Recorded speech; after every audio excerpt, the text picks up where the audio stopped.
All right, we are coming up on 8 o'clock. So, let's settle in, get comfortable, grab a drink, and pull up a chair, because we've got a little bit of adventure to get up to tonight.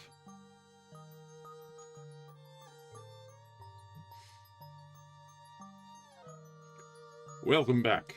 This is our, I believe it is third night? Our third night, reading from Maurice Leblanc's The Extraordinary Adventures of Arsène Lupin, Gentleman-Burglar. So, there's been a lot going on, but also not a great deal of criminality out of this burglar. We started off, and sure, there was a little bit of petty thievery as he was sailing across the Atlantic, going to America, where he was promptly arrested. That's not terribly adventuresome, not terribly legendary for such a distinguished personage. And then we proceeded from there to really just have a couple chapters of Lupin whiling away the hours in prison. Now, while this was going on, he managed to arrange for the pilfering of a rather extensive art collection, and then promptly sold it back to the gentleman for a rather hefty sum. So that's a little bit more on brand, but still not terribly dastardly. But then, last time, when we were read on Sunday, we were just straight up no longer in criminal territory whatsoever. Well, minus a little bit of revenge burglary. Really sticky fingers more than anything. We found that Lupin was, while making his getaway, he was mugged himself. And as a bit of a way to make sure that he got his comeuppance, made sure to be so kind as to assist the authorities in capturing an assassin who had the poor fate to have stood up Arsène Lupin and robbed him. Really. And then the man had the audacity to try and stab him after Lupin had thought, you know what? You've got some chutzpah. Let's try and recruit you. No, you don't backstab Lupin. That is the worst thing to do, possibly. If you don't know it's him, that's the game. It happens. A little back and forth. But once it's out in the open, no. If he says you want to be in, you take the man for his word, or you go your separate way. You don't try and have it your way. No. So, and then we were also given a bit of a treat, a peek into the past. And in probably the best way possible, we saw a little bit of an origin story for Arsène Lupin. I know we had talked in an earlier session about how tired origin stories can be, but I think this one was done in just about the best way possible. It was about halfway through the book, so we're already interested in and invested in the character, and it was really left open-ended for a good bit of it. We didn't realize that it was a probable origin story until toward the end of that chapter, if we're being entirely honest. So, I can think of much worse ways to be treated to a bit of a backstory. But this will presumably bring us back to the present day. So, let's see what we have in store tonight. Get back over into our reading nook. It also helps that it's only the first time we've had this introduction. We don't need a Spider-Man or a Batman situation where every rehashing requires a retreading of old material.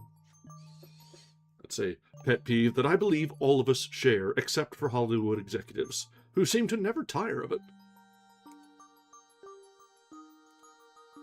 But, lest we fall into the trap of just griping about popular media, let's get back into the classics, because that's why we're here, right? So, we are resuming tonight from Chapter 6 of The Extraordinary Adventures of Arsène Lupin, The Seven of Hearts. I am actually devastated that Chapter 6 is The Seven of Hearts. This long predates any of that nonsense, and I'm more crushed that it isn't just Chapter 7 being the Seven of Hearts. The misfortune that comes from recent trends is just adding salt to the wound.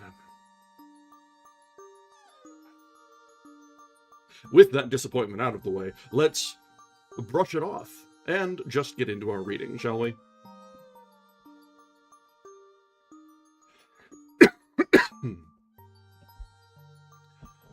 I am frequently asked this question: how did you make the acquaintance of Arsène Lupin? My connection with Arsène Lupin was well known. The details that I gather concerning that mysterious man, the irrefutable facts that I present, the new evidence that I produce, the interpretation that I place on certain acts of which the public has seen only the exterior manifestations, without being able to discover the secret reasons or the invisible mechanism, all establish, if not an intimacy, at least amicable relations and regular confidences. That is true.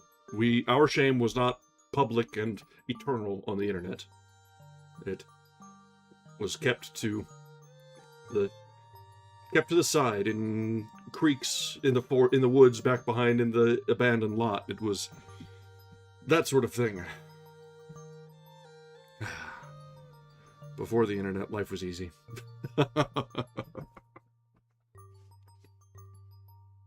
But how did I make his acquaintance? Why was I selected to be his historiographer? Why I, and not someone else? The answer is simple. Chance alone presided over my choice. My merit was not considered. It was chance that put me in his way. It was by chance that I was participant in one of his strangest and most mysterious adventures. And by chance that I was an actor in a drama of which he was the marvelous stage director. An obscure and intricate drama, bristling with such thrilling events that I feel a certain embarrassment in undertaking to describe it. The first act takes place during that memorable night of the 22nd of June, of which so much has already been said. As for my part, I attribute the anomalous conduct of which I was guilty on that occasion to the unusual frame of mind in which I found myself on my return home. I had dined with some friends at the Cascade restaurant, and the entire evening, whilst we smoked and the orchestra played melancholy waltzes, we talked only of crimes and thefts and dark and frightful intrigues. That is always a poor overture to a night's sleep. The Saint-Martins went away in an automobile. Jean Daspry, that delightful, heedless Daspry, who 6 months later was killed in such a tragic manner on the frontier of Morocco, Jean Daspry and I returned on foot through the dark, warm night when we arrived in front of the little house in which I had lived for a year at Neuilly, on the boulevard Maillot. And he said to me, "Are you afraid?" What an idea! But this house is so isolated. No neighbors, vacant lots. Really, I am no coward, and yet... Well, you are very cheering, I must say. Oh, I say that as I would say anything else. The Saint-Martins have impressed me with their stories of brigands and thieves. We shook hands and said goodnight. I took out my key and opened the door. Well, that is good, I murmured. Antoine has forgotten to light a candle. Then I recalled the fact that Antoine was away. I'd given him a short leave of absence. Forthwith, I was disagreeably oppressed by the darkness and silence of the night. I ascended the stairs on tiptoe and reached my room as quickly as possible. Then, contrary to my usual habit, I turned the key and pushed the bolt. The light of my candle restored my courage. Yet I was careful to take my revolver from its case, a large, powerful weapon, and place it beside my bed. That precaution completed my reassurance. I laid down and, as usual, took a book from my night table to read myself to sleep. Then I received a great surprise. Instead of the paper knife with which I had marked my place on the preceding, I found an envelope, closed with 5 seals of red wax. I seized it eagerly. It was addressed to me, and marked urgent. A letter! A letter addressed to me! Who could have put it in that place? Nervously, I tore open the envelope and read, "From the moment you open this letter, whatever happens, whatever you may hear, do not move. Do not utter one cry, otherwise you are doomed."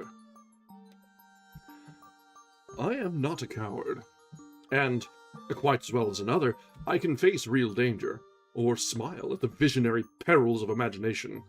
But, let me repeat, I was in an anomalous condition of mind, with my nerves set on edge by the events of the evening.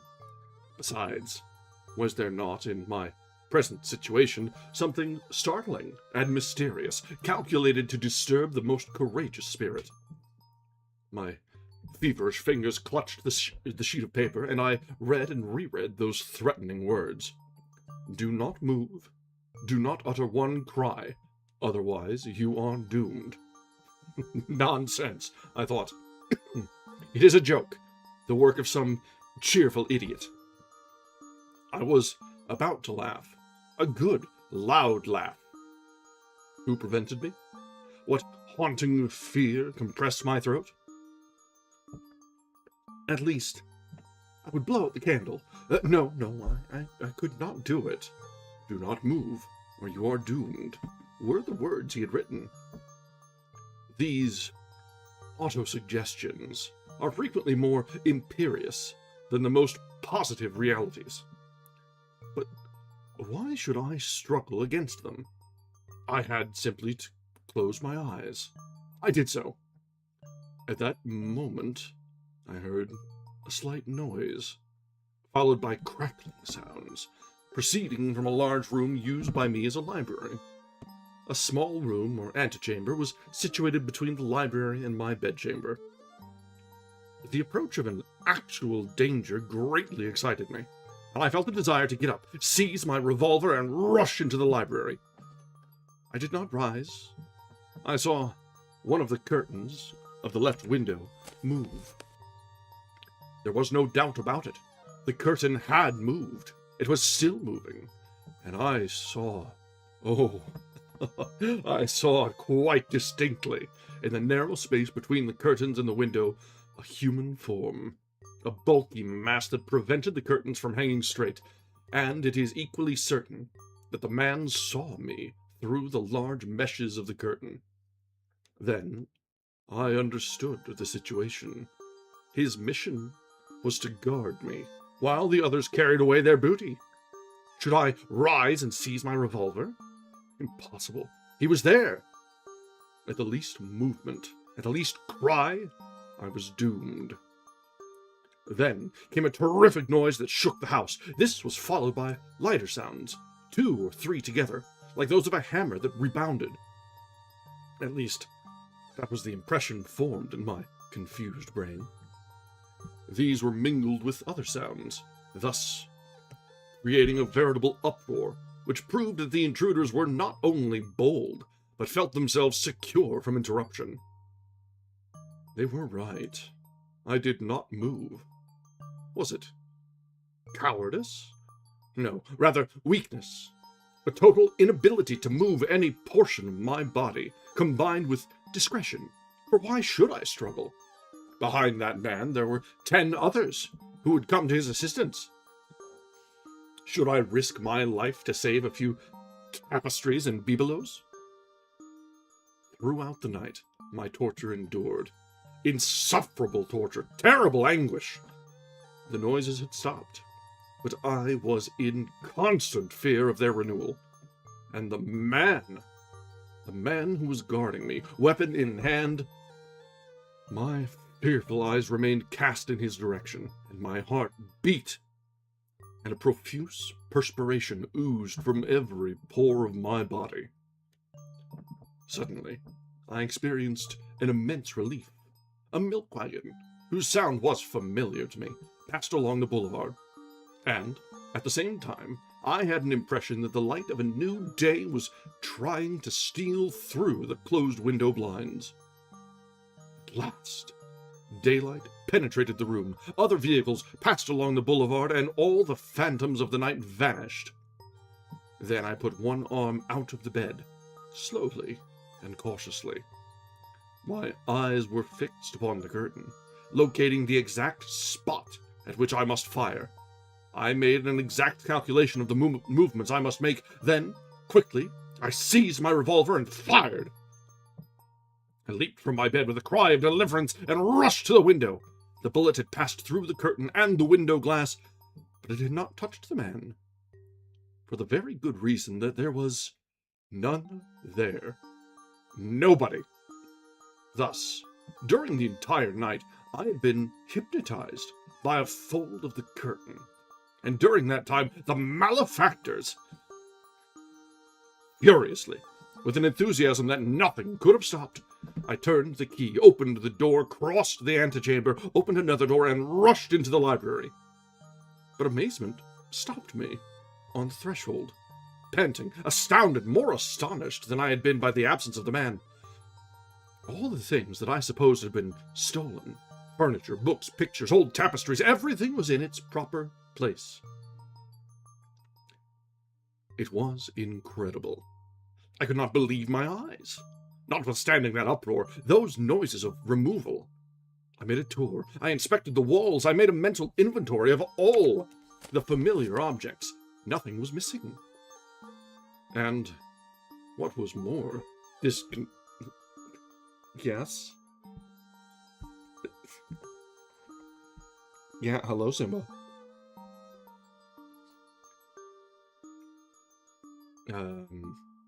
Inch by inch, I made a careful examination of the room. It was... Oh, no. Nothing was missing. And what was more disconcerting, there was no clue to the intruders. Not a sign, not a chair disturbed, not the trace of a footstep. Well, I said to myself, pressing my hands on my bewildered head.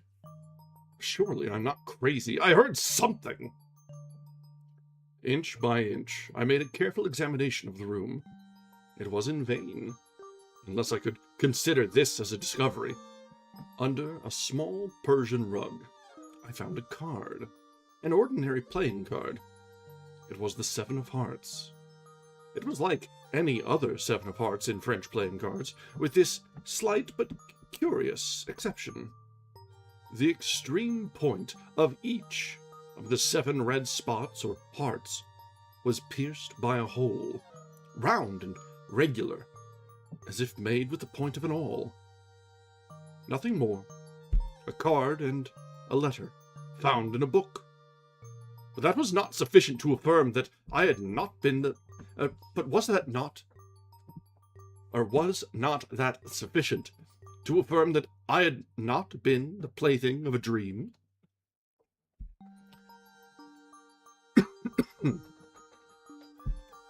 Yeah, Simba just kind of walked up to the cat tree at the edge of the desk, yelled at me, and then walked away. Like, are you... Oh, he's up at the top of the cat tree now. Okay. Did he come through on the mic on that one?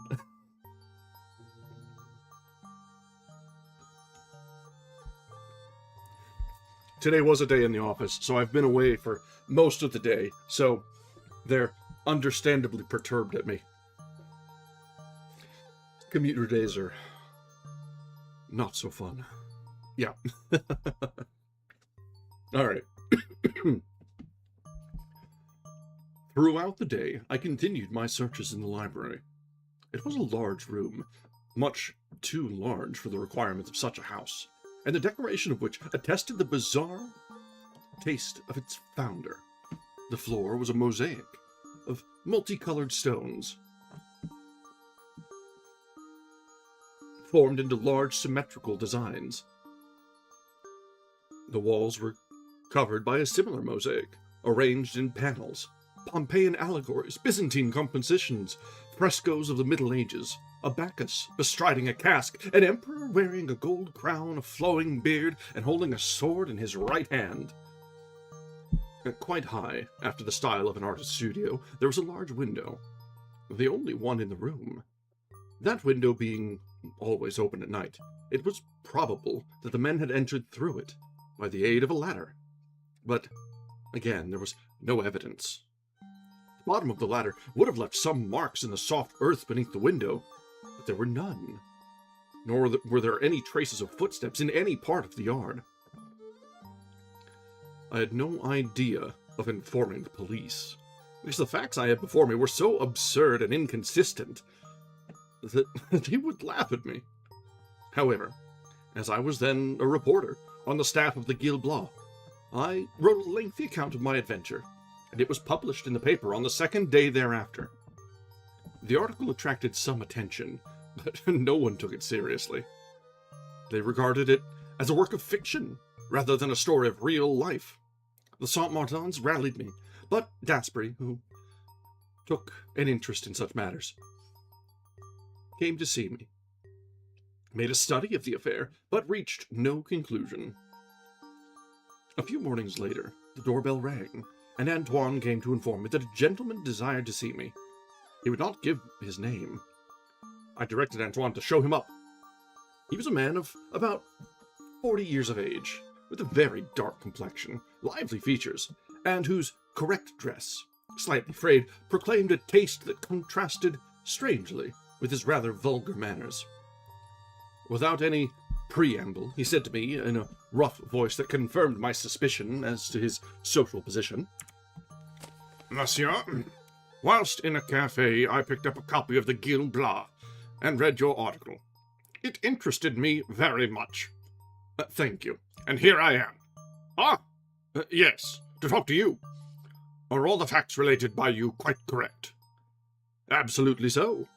"Well, in that case, I can perhaps give you some information." "Very well. Proceed." "No, not yet. First, I must be sure that the facts are exactly as you have related them." "I have given you my word. What further proof do you want?"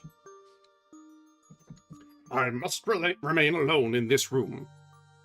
"I do not understand," I said with surprise. "It's an idea that occurred to me when reading your article.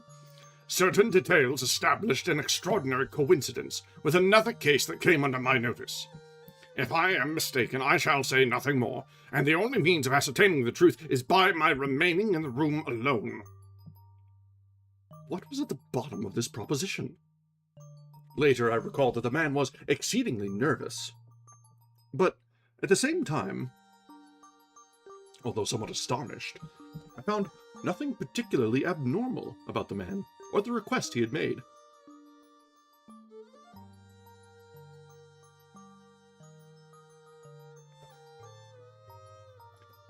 Moreover, my curiosity was aroused, so I replied, "Very well. How much time do you require?" 3 minutes. Not longer. 3 minutes from now, I will rejoin you." I left the room and went downstairs. I took out my watch.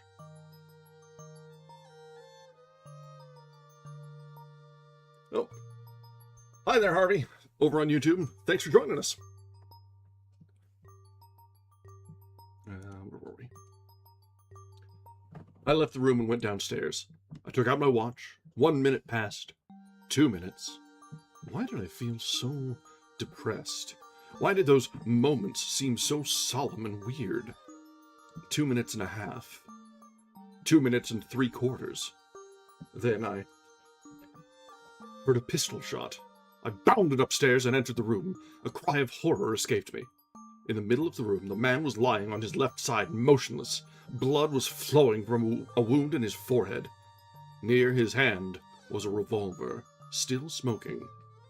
But, in addition to this frightful spectacle, my attention was attracted by another object.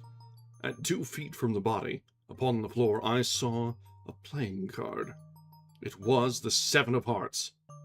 I picked it up. The lower extremity of each of the 7 spots was pierced with a small round hole.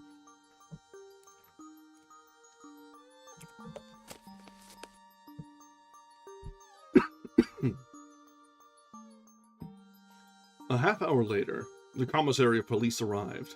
Then the coroner and the chief of the Surete, Monsieur Dudois. I had been careful not to touch the corpse. The preliminary inquiry was very brief and disclosed nothing. There were no papers in the pockets of the deceased, no name upon his clothes, no initial upon his linen, nothing to give any clue to his identity. The room was in the same perfect order as before. The furniture had not been disturbed. Yet this man had not come to my house solely for the purpose of killing himself, or because he considered my place the most convenient one for his suicide. There must have been a motive for his act of despair, and that motive was, no doubt, the result of some new fact ascertained by him during the 3 minutes he was alone. What was that fact? What had he seen? What frightful secret had been revealed to him?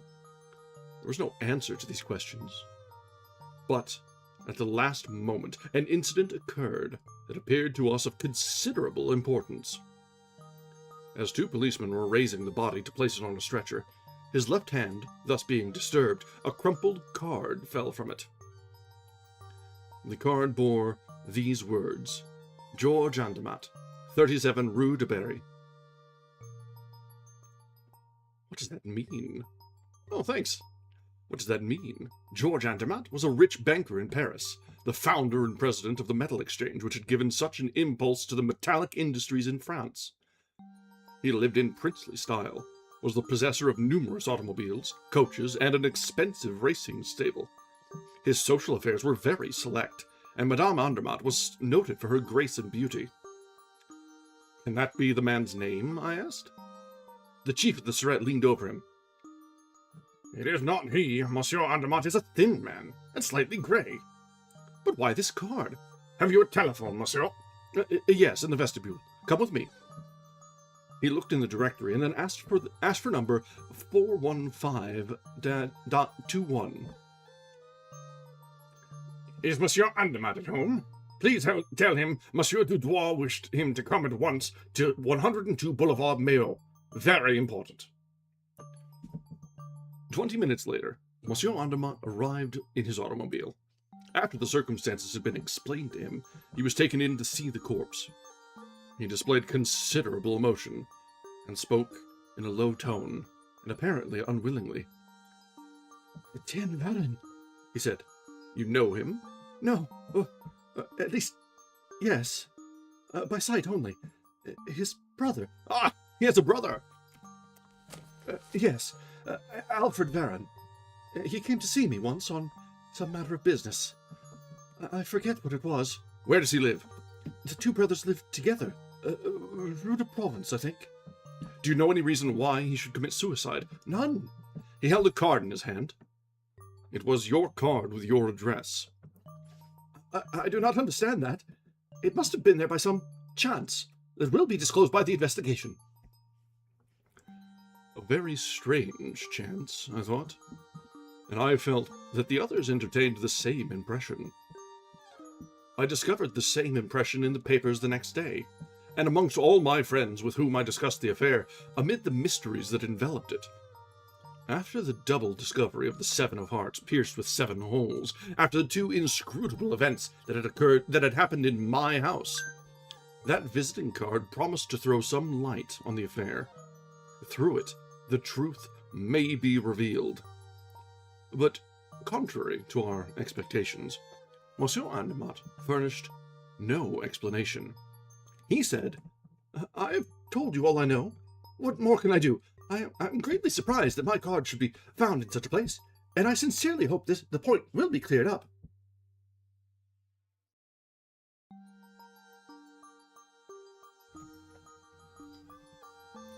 It was not. The official investigation established that the Varron brothers were of Swiss origin, had led a shifting life under various names, frequenting gambling resorts, associating with a band of foreigners who had been dispersed by the police after a series of robberies, in which their participation was established only by their flight. At number 24 Rue de Provence, where the Varron brothers had lived 6 years before, no one knew what had become of them. I confess that, for my part, the case seemed to me so complicated and so mysterious that I did not think the problem would ever be solved. So, I concluded to waste no more time upon it. But Jean d'Aspry, whom I frequently met at that period, became more and more interested in it each day. It was he who pointed out to me that item from a foreign newspaper, which was reproduced and commented upon by the entire press. It was as follows. The first trial of a new model of submarine boat, which is expected to revolutionize naval warfare, will be given in presence of the former emperor at a place that will be kept secret until the last minute. An indiscretion has revealed its name. It is called the Seven of Hearts. The Seven of Hearts! That presented a new problem. Could a connection be established between the name of the submarine and the incidents which we have related? But a connection of what nature? What had happened here could have no possible relation with the submarine. "What do you know about it?" said d'Aspry to me. "The most diverse effects often proceed from the same cause." 2 days later, the following foreign news item was received and published. It is said that the plans of the new submarine Seven of Hearts were prepared by French engineers, who, having sought in vain the support of their compatriots, subsequently entered into negotiations with the British Admiralty, without success. I do not wish to give undue publicity to certain delicate matters, which once provoked considerable excitement. Yet, since all danger of injury therefrom has now come to an end, I must speak of the article that appeared in the Echo de France, which aroused so much comment at that time, and which threw considerable light upon the mystery of the Seven of Hearts. This is the article as it was published, over the signature of Salvator. The affair of the Seven of Hearts. A corner of the veil raised. We will be brief. 10 years ago, a young mining engineer, Louis Lacombe, wishing to devote his time and fortune to certain studies,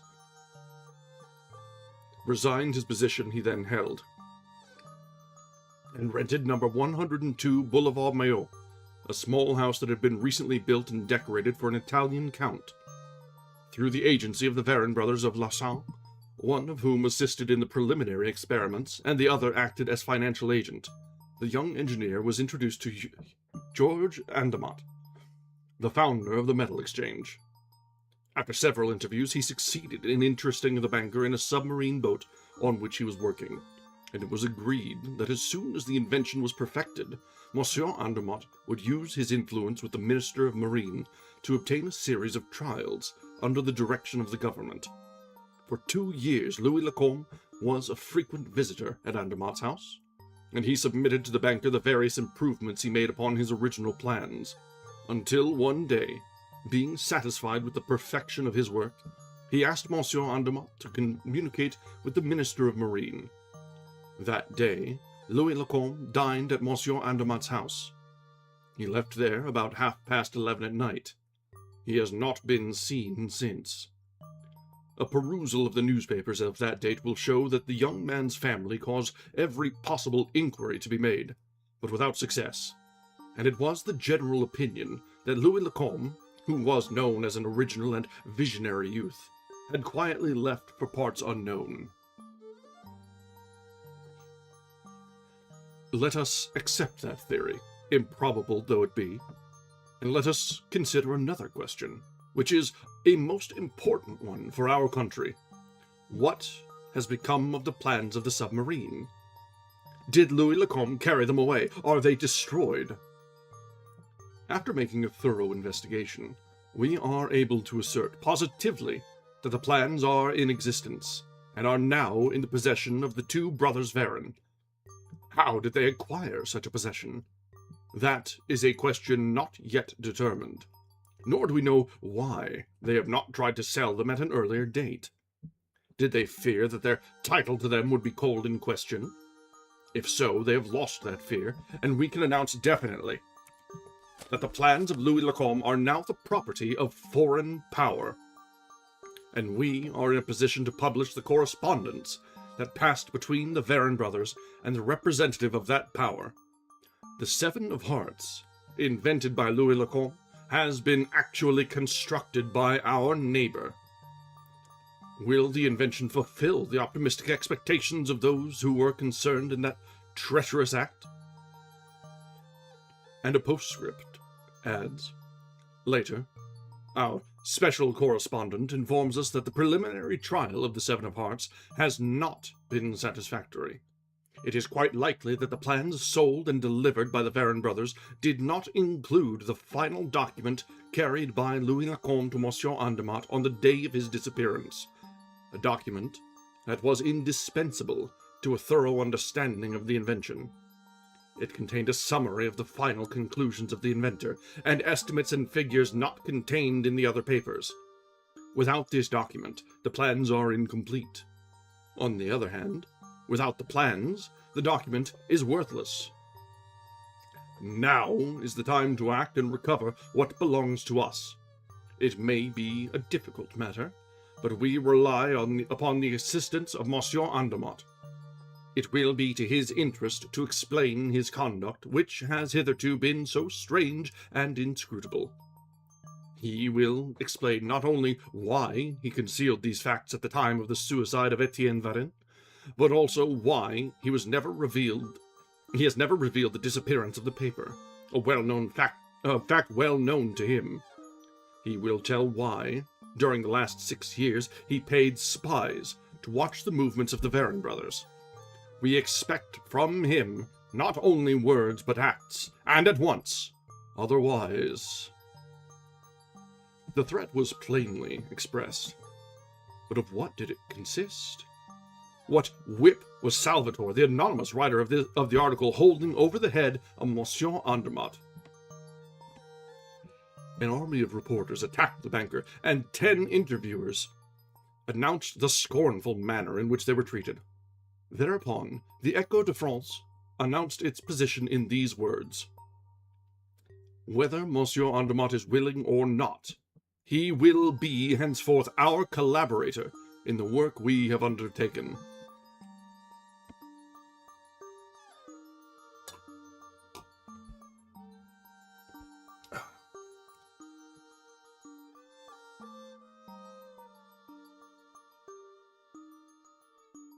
Daspry and I were dining together on the day on which that announcement appeared.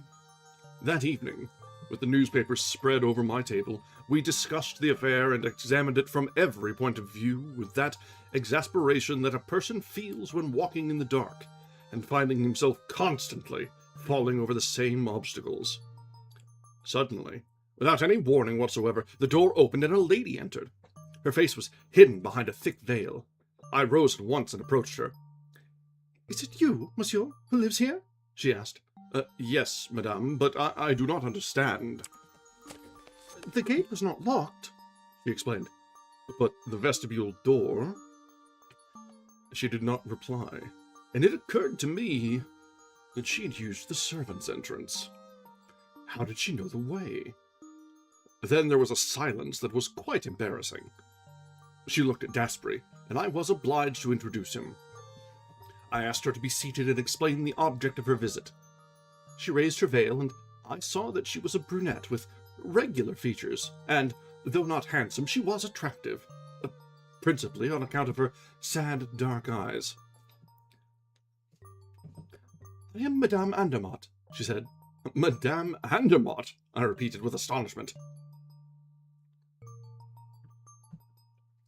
After a brief pause, she continued, with a voice and manner that were quite easy and natural. I have come to see you about that affair. I thought I might be able to obtain some information. Mon Dieu, madame, I know nothing but what has already appeared in the papers. But if you will point out in what way I can help you... I do not know. I do not know. Not until then did I suspect that her calm demeanor was assumed, and that some poignant grief was concealed beneath that air of tranquility. For a moment, we were silent and embarrassed. Then Daspry stepped forward and said, Will you permit me to ask a few questions? Yes, she cried. I will answer. You will answer? Whatever those questions may be. Yes. Did you know Louis Lacombe? He asked. Yes, through my husband. When did you see him for the last time? The evening he dined with us. At that time, was there anything to lead you to believe that you would never see him again? No, but he had spoken of a trip to Russia, in a vague way. Then you expected to see him again? Yes, he was to dine with us 2 days later. How do you explain his disappearance? I cannot explain it. And Monsieur Andermatt? I do not know. Yet the article published in the Echo de France indicates, yes, that the Varin brothers had something to do with his disappearance. Is that your opinion? Yes. On what do you base your opinion? When he left our house, Louis Lacombe carried a satchel containing all the papers relating to his invention. 2 days later, my husband, in a conversation with one of the Varin brothers, learned that the papers were in their possession. And he did not denounce them? No. Why not? Because there was something else in the satchel. Something besides the papers of Louis Lacombe. What was it? She hesitated, was on the point of speaking, but finally remained silent. Daspry continued. I presume that is why your husband has kept a close watch over their movements, instead of informing the police. He hoped to recover the papers and, at the same time, that compromising article, which has enabled the two brothers to hold over him threats of exposure and blackmail. Over him and over me. Aha! Over you also. Over me in particular. She uttered the last words in a hollow voice. Daspry observed it, and paced to and fro for a moment. Then, turning to her, he asked, Had you written to Louis Lacombe? Of course. My husband had business with him, apart from those business letters. Had you written to Louis Lacombe other letters? Excuse my insistence, but it is absolutely necessary that I should know the truth. Did you write other letters? Yes, she replied, blushing, and those letters came into the possession of the Varin brothers. Yes. Does Monsieur Andermatt know it? He has not seen them, but Alfred Varin has told him of their existence, and threatened to publish them if my husband should take any steps against him. My husband was afraid of a scandal. But he has tried to recover the letters? I think so, but I do not know. You see, after that last interview with Alfred Varin, and after some harsh words between me and my husband, in which he called me to account, we live as strangers. In that case, as you have nothing to lose, what do you fear? I may be indifferent to him now, but I am the woman that he has loved. The one he would still love. Oh, I'm quite sure of that, she murmured in a fervent voice. He would still love me if he had not got hold of those cursed letters. What? Did he succeed? But the two brothers still defied him? Yes, and they boasted of having a secure hiding place. Well, I believe my husband discovered that hiding place. Ah, where was it? Here. Here? I cried in alarm. Yes, I always had that suspicion. Louis Lacombe was very ingenious and amused himself in his leisure hours by making safes and locks. No doubt the Varin brothers were aware of that fact and utilized one of Lacombe's safes in which to conceal the letters. And other things, perhaps. But they did not live here, I said. Before you came, 4 months ago, the house had been vacant for some time, and they may have thought that your presence here would not interfere with them when they wanted to get the papers. But they did not count on my husband, who came here on the night of the 22nd of June, forced the safe, took what he was seeking, and left his card to inform the twin brothers that he feared them no more, and that their positions were now reversed. 2 days later, after reading the article in the Gil-Blas, Etienne Varin came here and remained alone in this room, found the safe empty, and killed himself.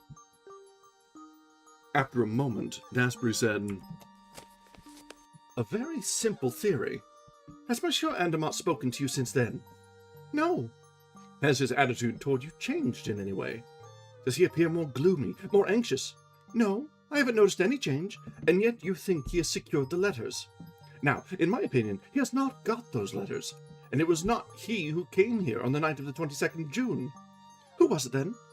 The mysterious individual who's managing this affair, who holds all the threads in his hands, and whose invisible but far-reaching power we have felt from the beginning.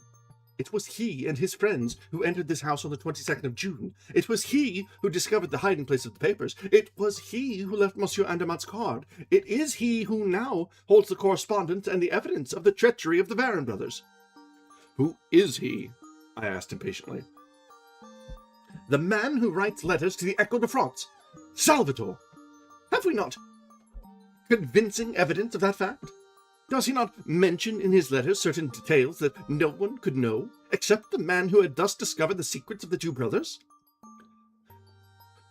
"Well, then," stammered Madame Andermatt in great alarm, "he has my letters also, and it is he who now threatens my husband. Mon Dieu, what am I to do?" "Write to him," declared Dasbury. "Confide in him without reserve. Tell him all you know and all you may hereafter learn.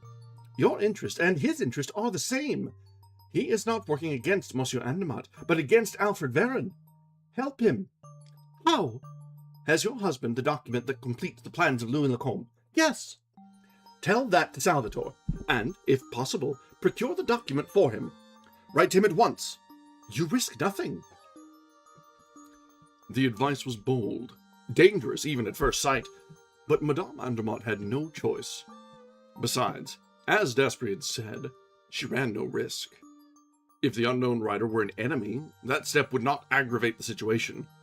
If he were a stranger seeking to accomplish a particular purpose, he would attach to those letters only a secondary importance. Whatever might happen, it was the only solution offered to her, and she, in her anxiety, was only too glad to act on it. She thanked us effusively, and promised to keep us informed. In fact, 2 days later, she sent us the following letter that she had received from Salvatore. "Have not found the letters, but I will get them. Rest easy.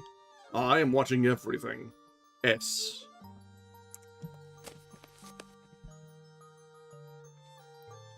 I looked at the letter. It was in the same handwriting as the note I found in my book on the night of the 22nd of June. Dasbury was right. Salvatore was, indeed, the originator of that affair.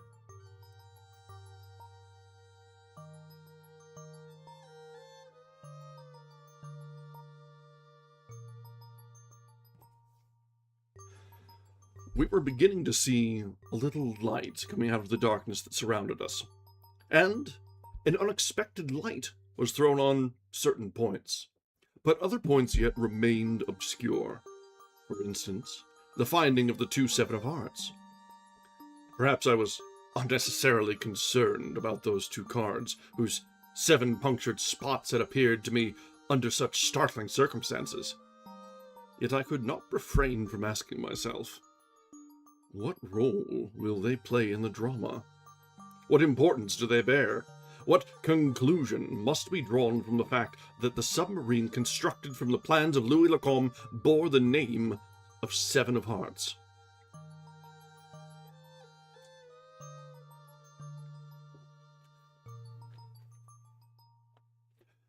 Dasbury gave little thought to the other 2 cards. He devoted all his attention to another problem, which he considered more urgent. He was seeking the famous hiding place. "And who knows," said he, "I may find the letters that Salvatore did not find, by inadvertence, perhaps. It is impossible that the Baron brothers would have removed from a spot which they deemed inaccessible the weapon which was so valuable to them." And he continued to search. In a short time, the large room held no more secrets for him, so he extended his investigations to the other rooms. He examined the interior and the exterior, the stones of the foundation, the bricks in the walls. He raised the slates of the roof. One day, he came with a pickaxe and a spade, gave me a spade, kept the pickaxe, pointed to the adjacent vacant lots, and said, "Come." I followed him, but I lacked his enthusiasm.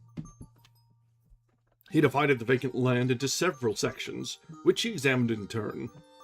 At last, in a corner, at the angle formed by the walls of two neighboring proprietors, a small pile of earth and gravel, covered with briars and grass, attracted his attention. He attacked it. I was obliged to help him. For an hour, under a hot sun, we labored without success. I was discouraged, but Daspry urged me on. His ardor was as strong as ever. At last, Daspry's pickaxe unearthed some bones, the remains of a skeleton to which some scraps of clothing still hung. Suddenly, I turned pale. I had discovered, sticking in the earth, a small piece of iron cut in the form of a rectangle, on which I thought I could see red spots. I stooped and picked it up. That little iron plate was the exact size of a playing card, and the red spots, made with red lead, were arranged upon it in a manner similar to the Seven of Hearts, and each spot was pierced with a round hole similar to the perforations in the two playing cards. Listen, Daspry, I've had enough of this. You can stay if it interests you, but I am going. Was that simply the expression of my excited nerves? Or was it the result of a laborious task executed under a burning sun? I know that I trembled as I walked away, and that I went to bed, where I remained 48 hours, restless and feverish, haunted by skeletons that danced around me and threw their bleeding hearts at my head. Daspry was faithful to me. He came to my house every day and remained 3 or 4 hours, which he spent in the large room, ferreting, thumping, tapping. "The letters are here, in this room," he said from time to time. "They are here. I will stake my life on it." On the morning of the third day, I arose, feeble yet, but cured.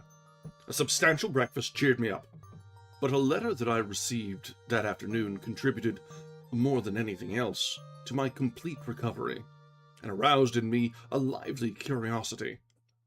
This was the letter. "Monsieur, the drama, the first act of which transpired on the night of the 22nd of June, is now drawing to a close.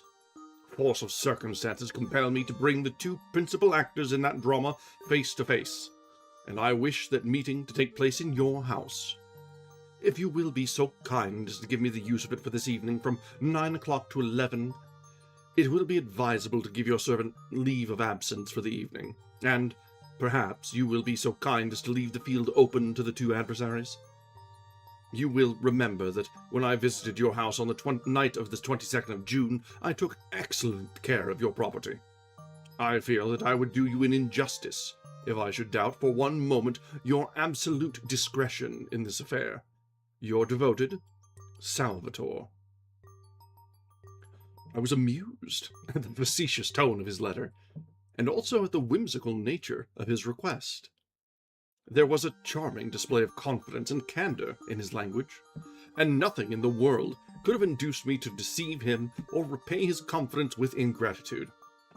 I gave my servant a theater ticket, and he left the house at 8 o'clock. A few minutes later, Daspry arrived. I showed him the letter. "Well," said he. "Well, I have left the garden gate unlocked, so anyone can enter." "And you? Are you going away?" "Not at all.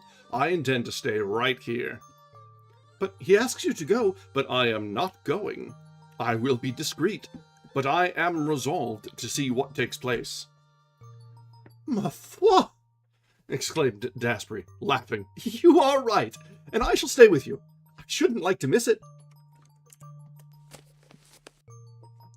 We were interrupted by the sound of the doorbell. Here already, said Dasbury. 20 minutes ahead of time. Incredible! I went to the door and ushered in the visitor. It was Madame Andermatt. She was faint and nervous, and in a stammering voice she ejaculated, My husband is coming. He has an appointment. They intend to give him the letters. How do you know? I asked. By chance. A message came from my husband while we were at dinner. The servant gave it to me by mistake. My husband grabbed it quickly, but he was too late. I had read it. You read it? Yes. It was something like this. At 9 o'clock this evening at Boulevard Mail, with the papers connected with the affair. In exchange, the letters. So, after dinner, I hastened here. Unknown to your husband? Yes. What do you think about it? Asked Dasbury, turning to me. I think as you do, that Monsieur Andermatt is one of the invited guests. Yes, but for what purpose? That is what we are going to find out. I led them to a large room. The three of us could hide comfortably behind the velvet chimney mantel and observe all that should happen in the room. We seated ourselves there, with Madame Andermatt in the center. The clock struck 9. A few minutes later, the garden gate creaked upon its hinges. I confess that I was greatly agitated. I was about to learn the key to the mystery.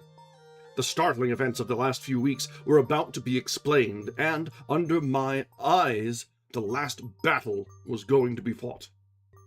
Dasbury seized the hand of Madame Andermatt and said to her, Not a word, not a movement.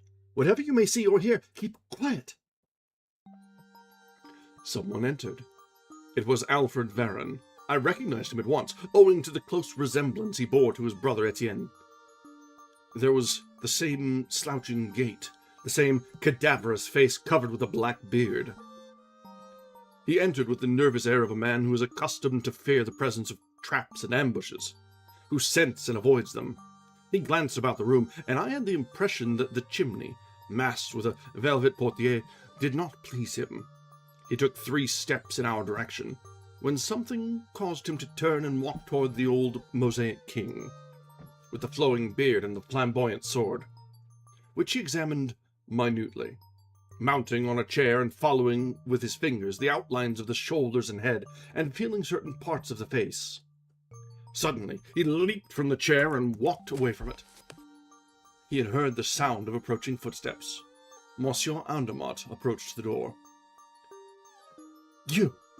You?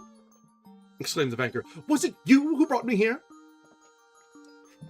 By no means, protested Varron, in a rough, jerky voice that reminded me of his brother. On the contrary, it was your letter that brought me here. My letter? A letter signed by you, in which you offered— I never wrote to you, declared Monsieur Andermatt. You did not write to me.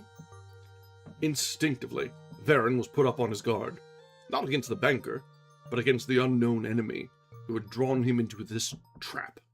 A second time, he looked in our direction, then walked toward the door, but Monsieur Andermatt barred his passage. Well, where are you going, Varron? There is something about this affair I don't like. I am going home. Good evening. One moment. No need of that, Monsieur Andermatt. I have nothing to say to you. But I have something to say to you, and this is a good time to say it. Let me pass. No, you will not pass. Varron recoiled before the resolute attitude of the banker, as he muttered, Well then, be quick about it. One thing astonished me. I have no doubt my 2 companions experienced a similar feeling. Why was Salvatore not there? Was he not a necessary party at this conference? Or was he satisfied to let these 2 adversaries fight it out between themselves? At all events, his absence was a great disappointment, although it did not detract from the dramatic strength of the situation.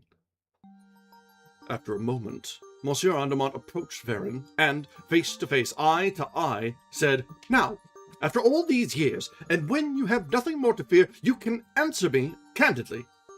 What have you done with Louis Lacombe?" What a question! As if I knew anything about him.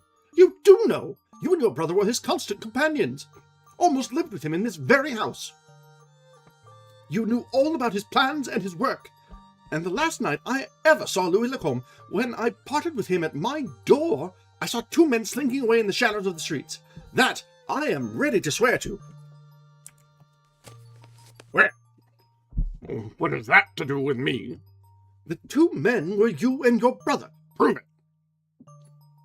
"The best proof is that 2 days later you yourself showed me the papers and the plans that belonged to Lacombe and offered to sell them.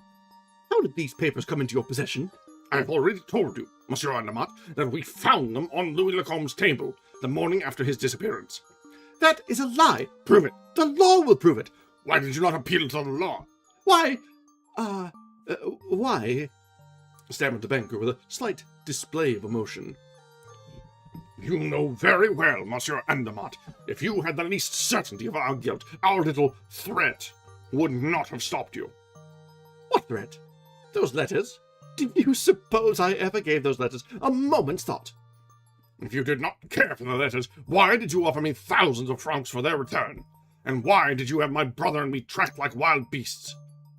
"To recover the plans." Nonsense! You wanted the letters.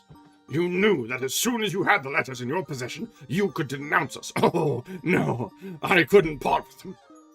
He laughed heartily, but stopped suddenly and said, "But enough of this. We are merely going over old ground. We make no headway. We had better let things stand as they are." "We will not let them stand as they are," said the banker. "And since you have referred to the letters, let me tell you that you will not leave this house until you deliver up those letters." "I shall go when I please." "You will not."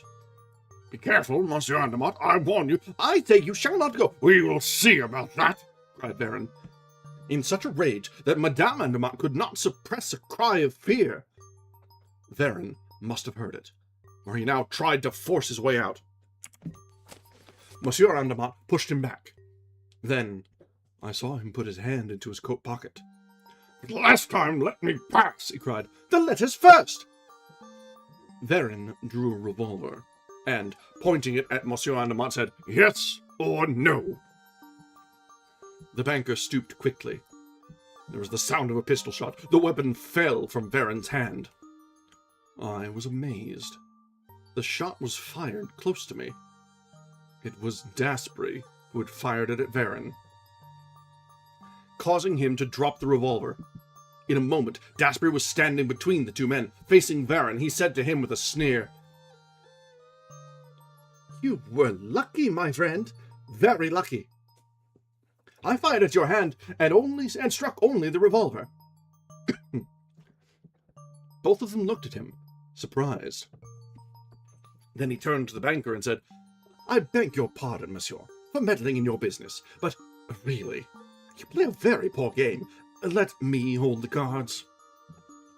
Turning again to Baron, Dasbury said, "It's between us two, comrade, and play fair, if you please. Hearts are trumps, and I play the 7.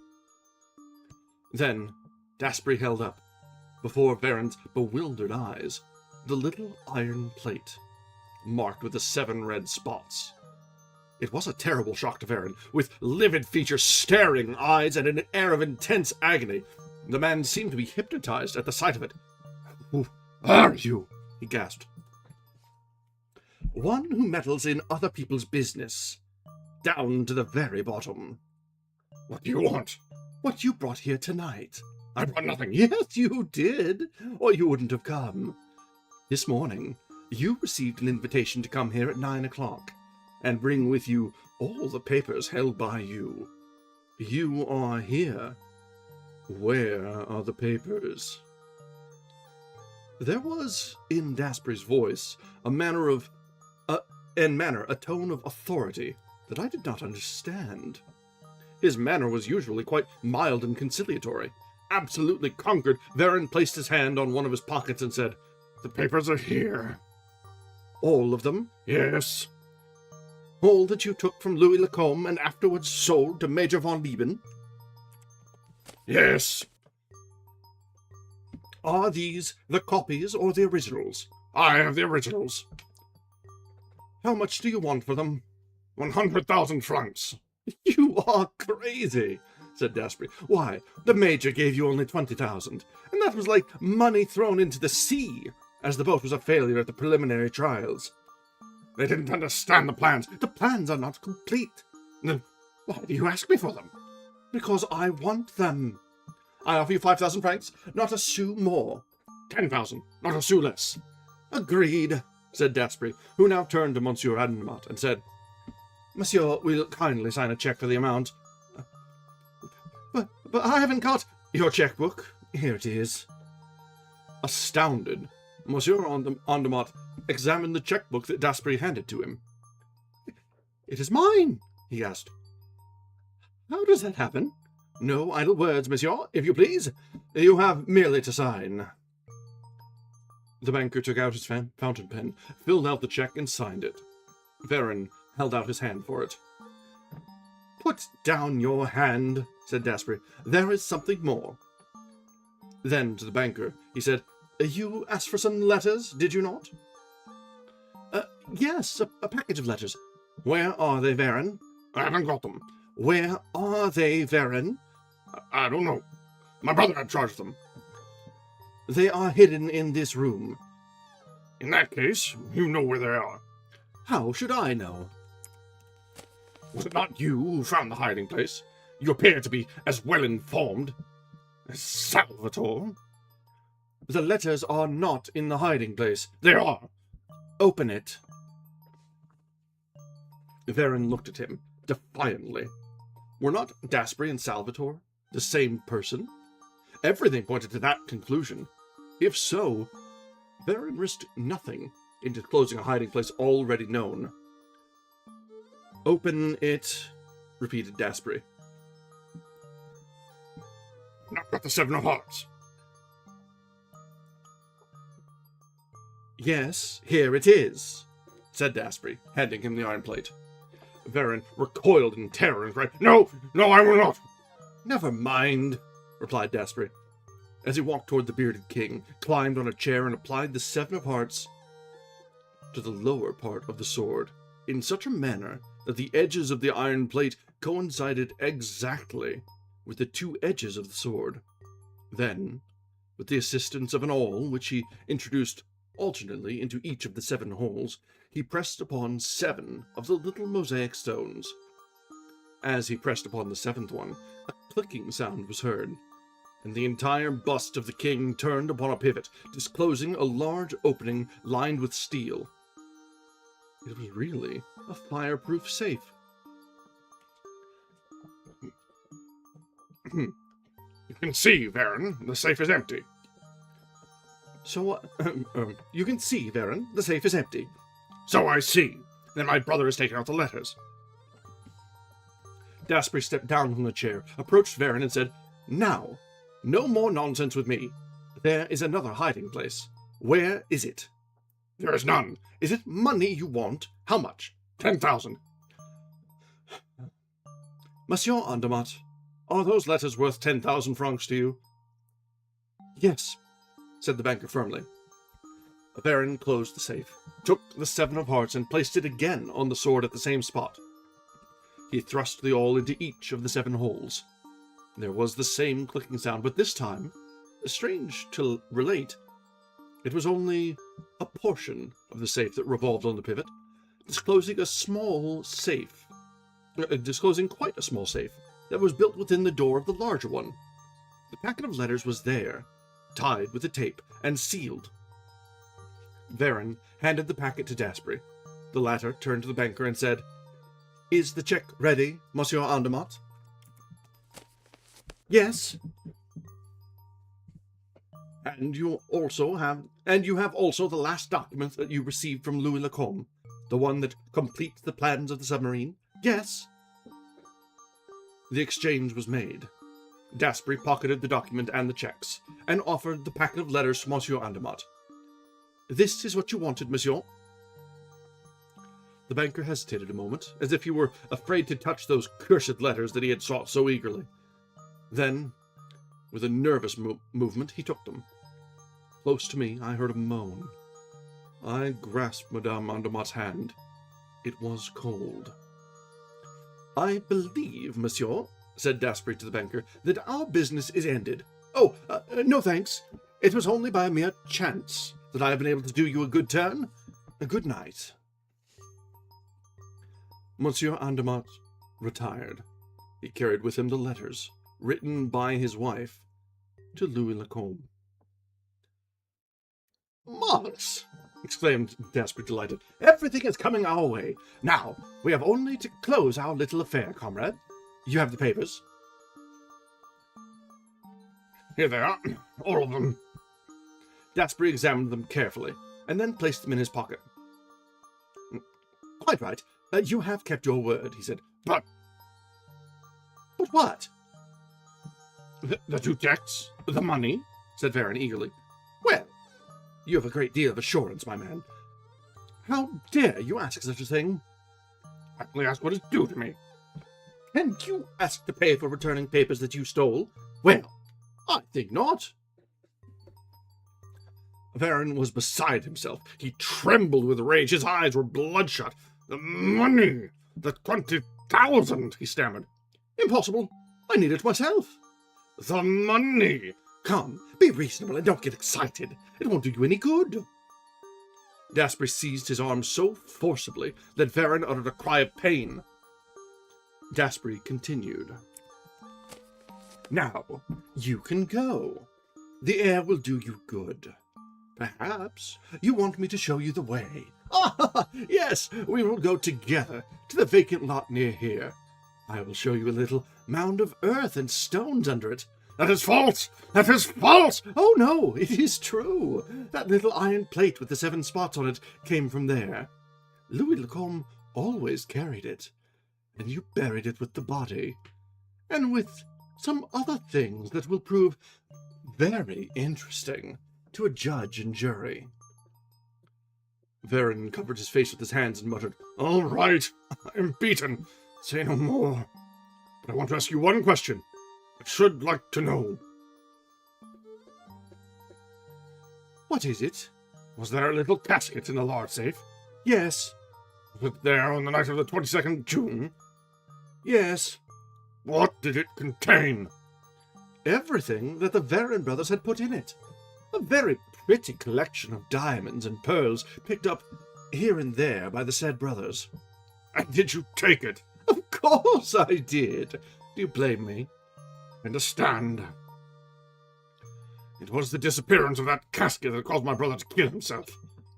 Probably.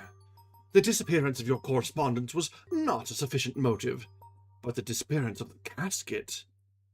Is that all you wish to ask me? One thing more. Your name. You ask that with an idea of seeking revenge? Parbleu! The tables may be turned. Today you are on top. Tomorrow it will be you. I hope so. Your name? Arsène Lupin. Arsène Lupin! The man staggered, as though stunned by a heavy blow. Those 2 words had deprived him of all hope.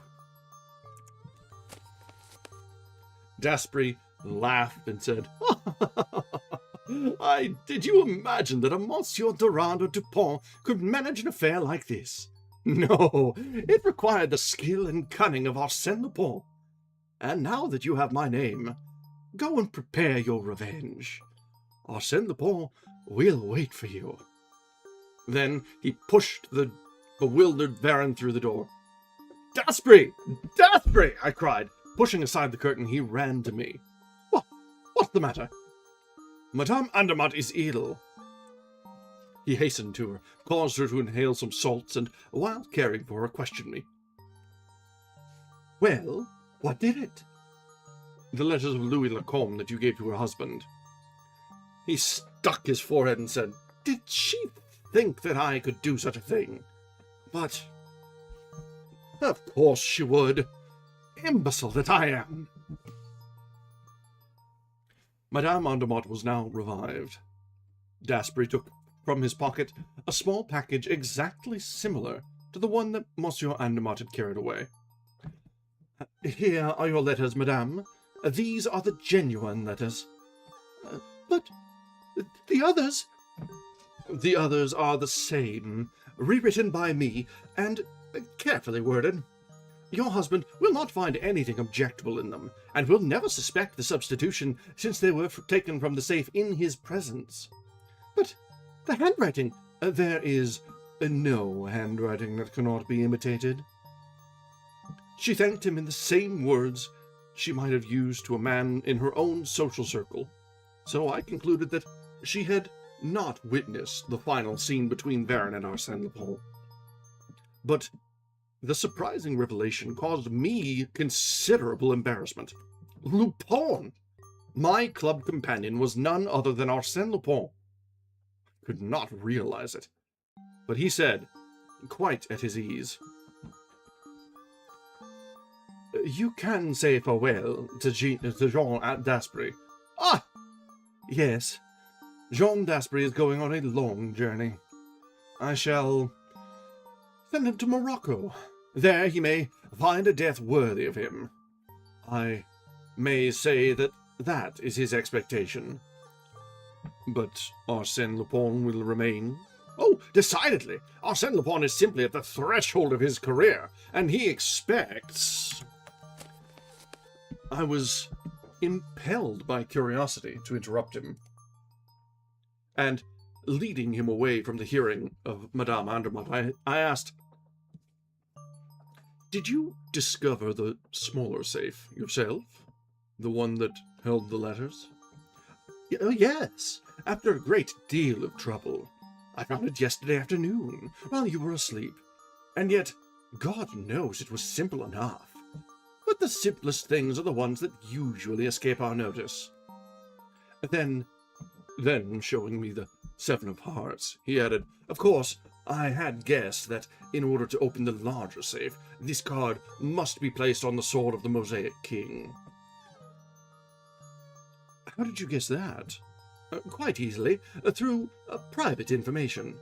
I knew that fact when I came here on the evening of the 22nd of June. "After you left me?"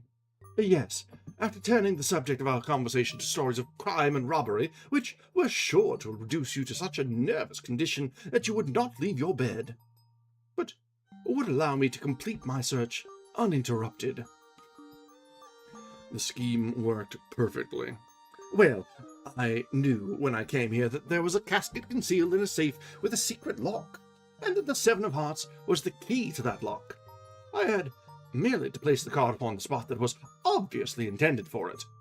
An hour's examination showed me where the spot was." "1 hour?" "Observe the fellow in the mosaic." "The old emperor?" That old emperor is an exact representation of the King of Hearts on all playing cards."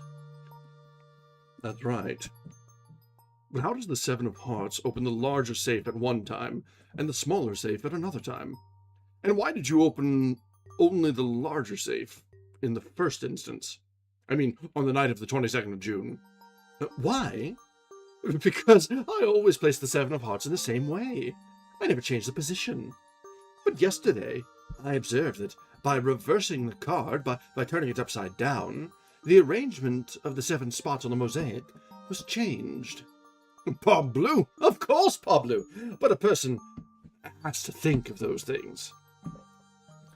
"There is something else. You did not know the history of those letters until Madame Andermatt Spoke of them before me?"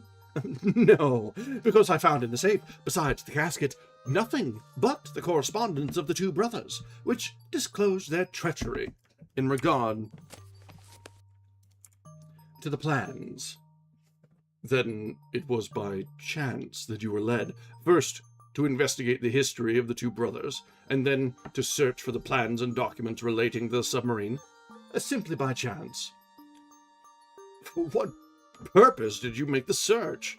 "Mon Dieu!" exclaimed Dasbury, laughing. "How deeply interested you are!" "The subject fascinates me." "Very well. Presently. After I have escorted Madame Andermatt to a carriage and dispatched a short story to the Echo de France, I will return and tell you all about it. He sat down and wrote one of those short, clear-cut articles which serve to amuse and mystify the public. Who does not recall the sensation that followed that article, produced throughout the entire world? Arsène Lupin has solved the problem recently submitted by Salvatore. Having acquired possession of all the documents and original plans of the engineer Louis Lacombe, he has placed them in the hands of the Minister of Marine, and he has headed a subscription list for the purpose of presenting to the nation the first submarine constructed from those plans. His subscription is 20,000 francs. 20,000 francs! The checks of Monsieur Andermatt! I exclaimed when he had given me the paper to read. Exactly. It was quite right that Varenne should redeem his treachery. And that is how I made the acquaintance of Arsène Lupin. That is how I learned that Jean Daspry, a member of my club, was none other than Arsène Lupin, gentleman thief.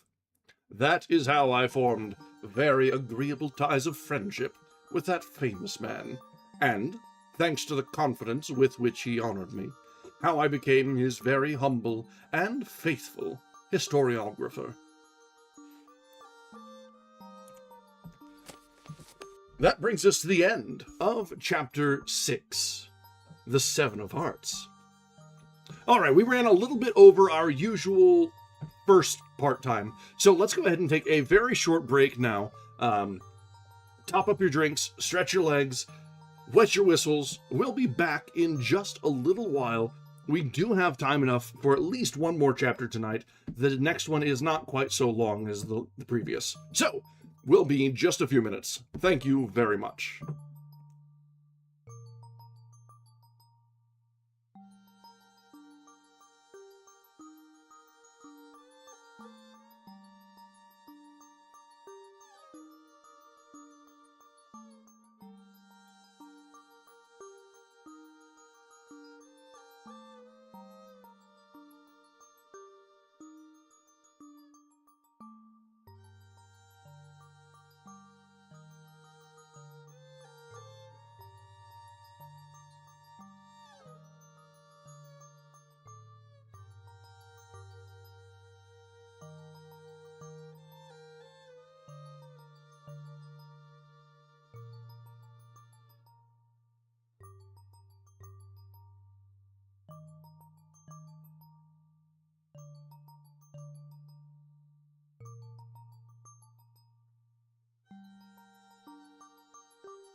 All right, we are back.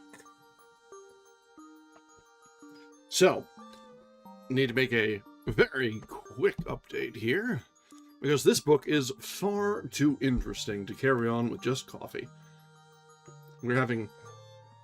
Lupin's exploits are just fun. Just fun, and seeing the twists and the reveals of when he's going to step out from behind the curtain, in this most recent case, quite literally as well as figuratively. It's just very satisfying.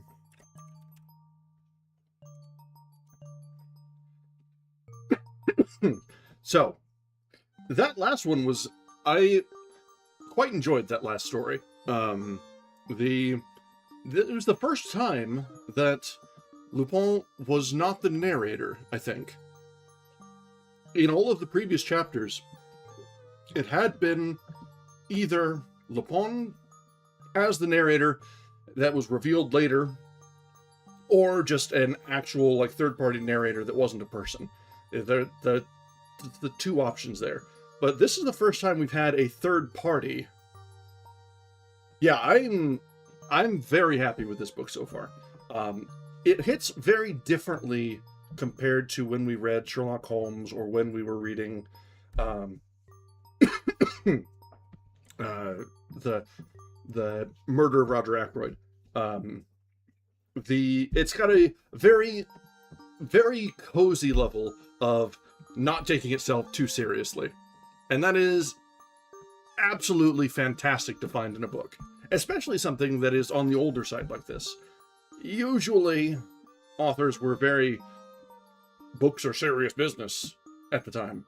So, having this where it's lighthearted, still clever, and just very, very well put together is extremely satisfying.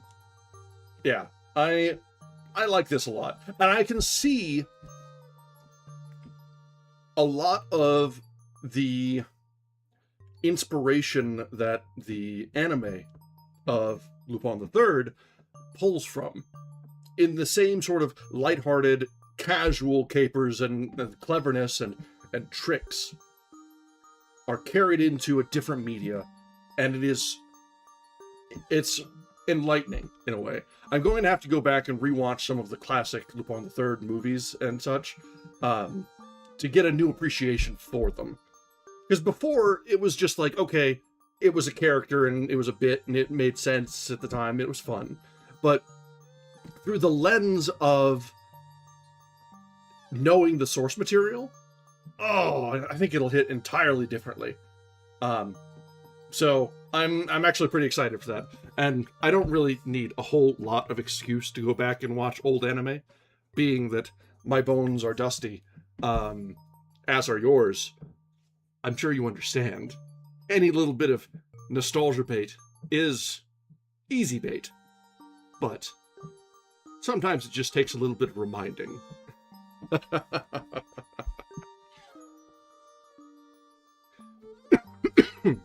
Alright, so let's go ahead and try and get through one more chapter tonight. This one is about half the length of the previous, so I think we should be able to fit it in. And if we run over, oh no. So, let's continue now with Chapter 7 of The Extraordinary Adventures of Arsène Lupin, Gentleman-Burglar. You know what, I think Castle Cagliostro is probably the best one, so that's a great place to go to. Alright, Chapter 7, Madame Imbert's Safe.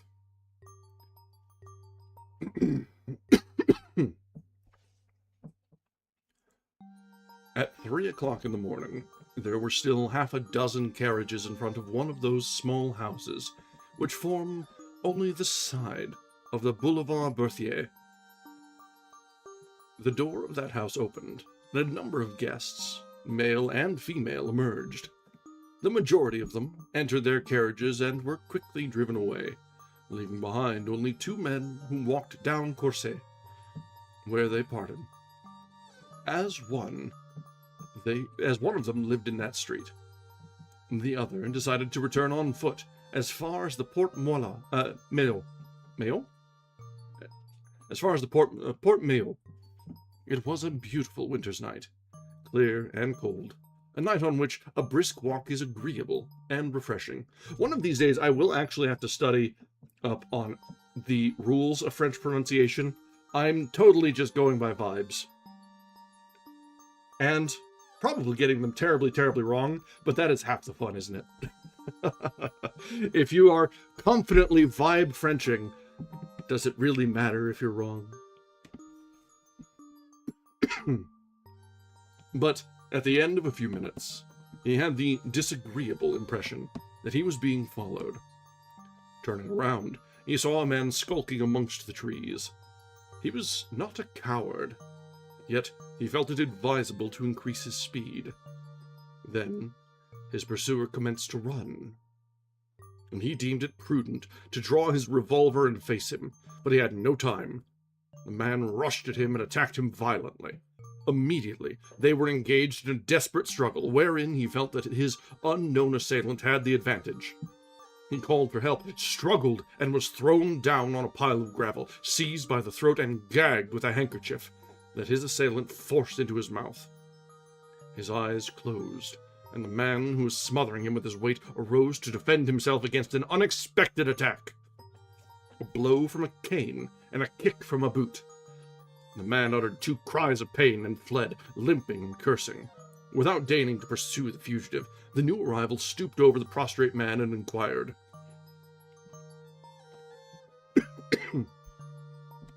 Oh man, the King in Yellow was peak. Well, so we actually, right from the get-go, we were stuck with some terrible French.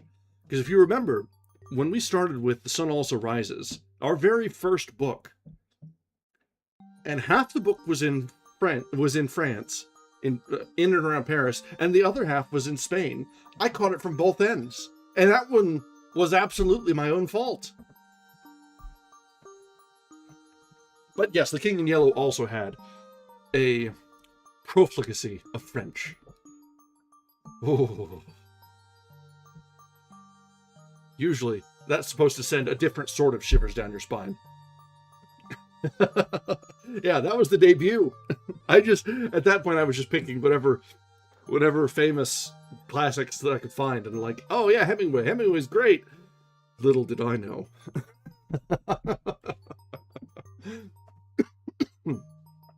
All right.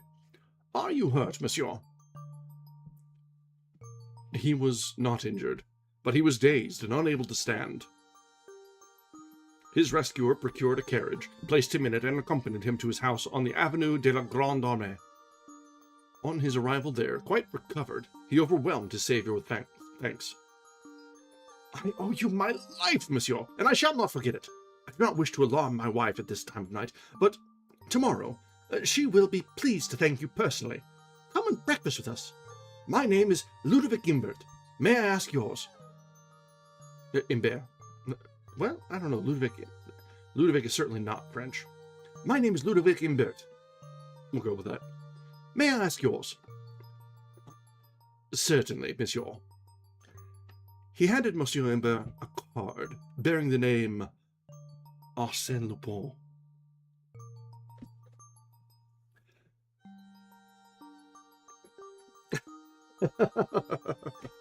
The problem is there's a lot of very good French lit there, so, and given the timetables for when things are coming in, like things that are either relatively accessible in the public domain, the range of things, like the timetables, that's like prime French lit there too.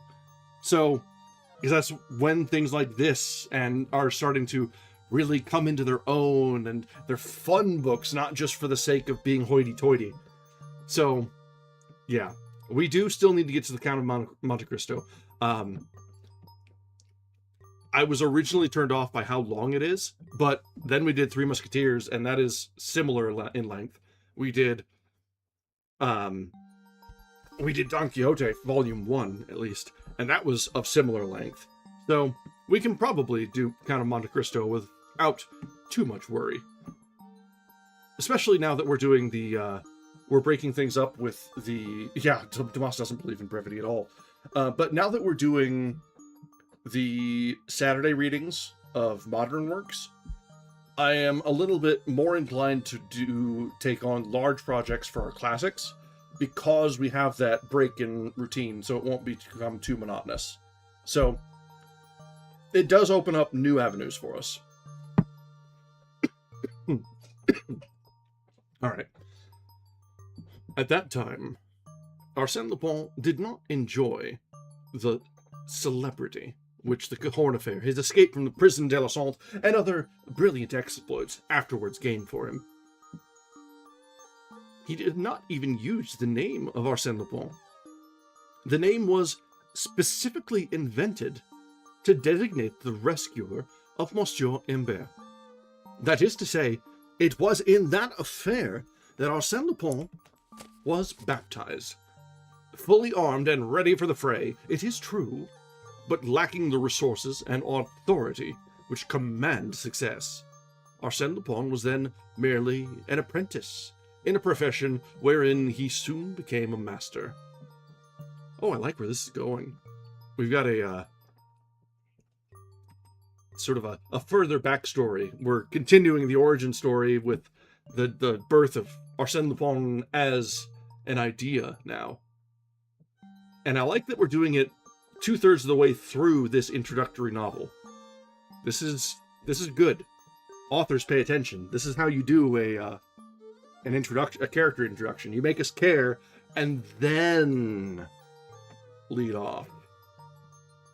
All right. With what a thrill of joy he recalled the invitation he received that night. At last, he had reached his goal. At last, he had undertaken a task worthy of his strength and skill. The Imbert millions. What a magnificent feast for an appetite like his! He prepared a special toilet for the occasion.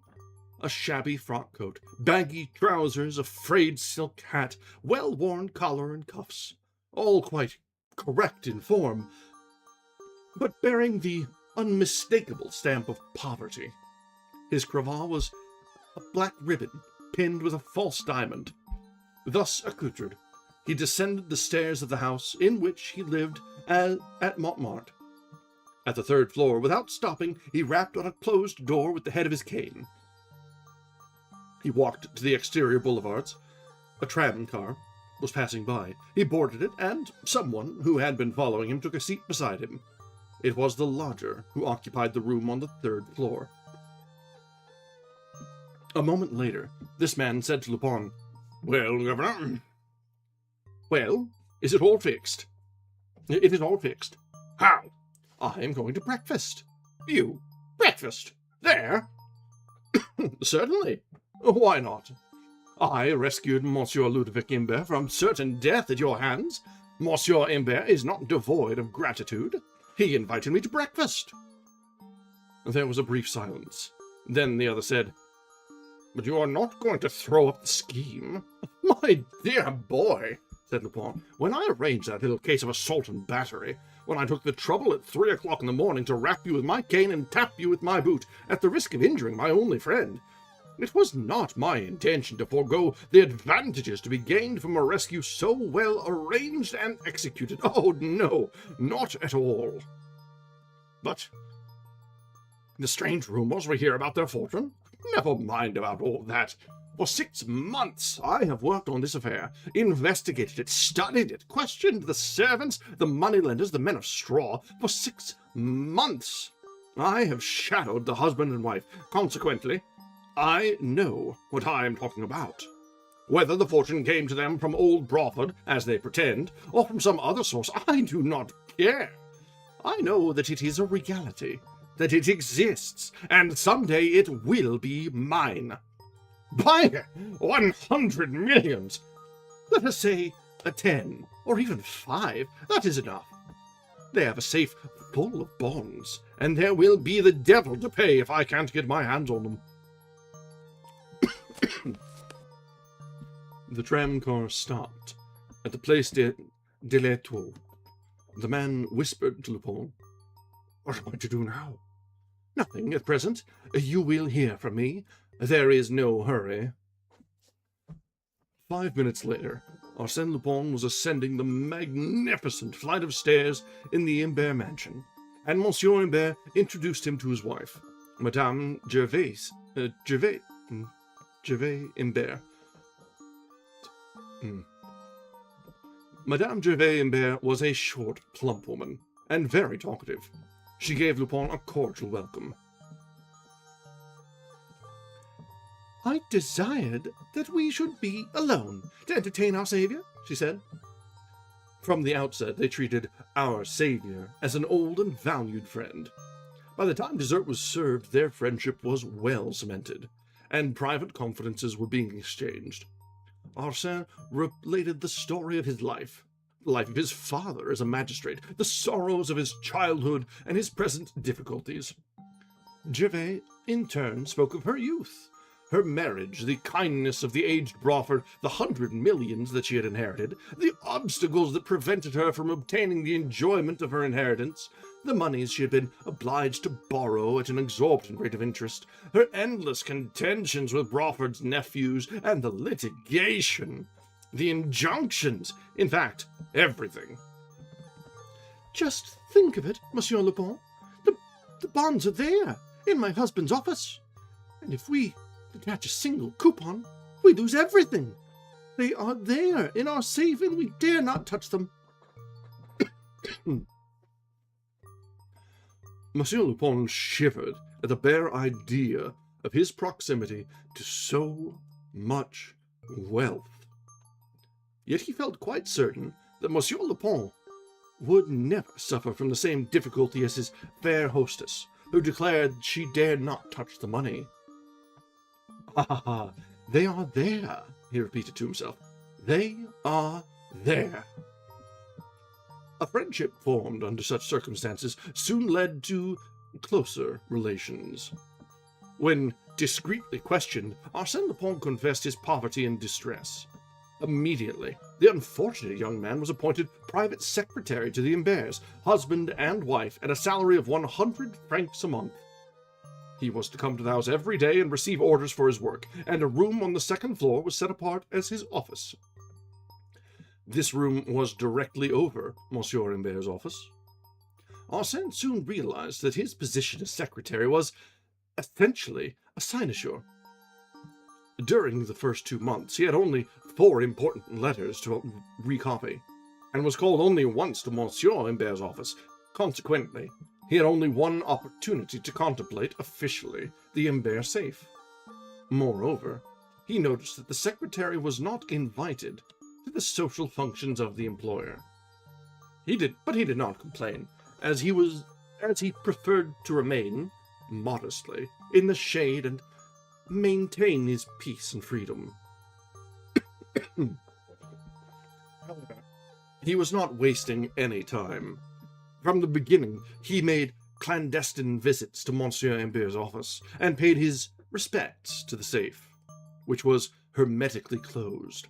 It was an immense block of iron and steel, cold and stern in appearance, which could not be forced open by the ordinary tools of the burglar's trade. But Arsène Lupin was not discouraged. "Where force fails, cunning prevails," he said to himself. "The essential thing is to be on the spot when the opportunity occurs. In the meantime, I must watch and wait."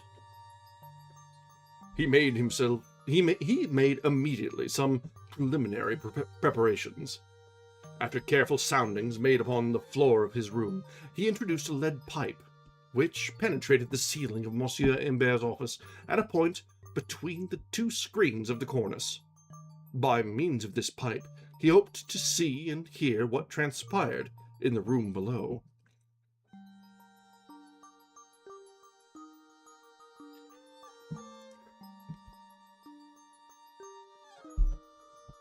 Henceforth, he passed his days stretched at full length upon the floor.